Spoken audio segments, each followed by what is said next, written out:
dear, nothing to worry. February, Valentine's Day, anniversary. March, April, ಬಂತು ಇಲ್ಲಿ examination. Students ಗೆಲ್ಲ ಒಂದು tension. May, June ನಲ್ಲಿ ಬರೀ holiday vacation. CET, ಜುಲೈಯಲ್ಲಿ confusion.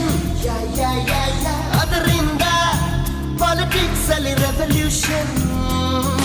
8, 9 to 10 to 11 ಮಂತುಗಳಲ್ಲಿ ಹಬ್ಬಗಳ ಸೆಲೆಬ್ರೇಷನ್. ಡಿಸೆಂಬರ್ ಅಲ್ಲಿ ಮತ್ತೆ ನ್ಯೂ ಇಯರ್ಗೆ ಪ್ರಿಪರೇಷನ್.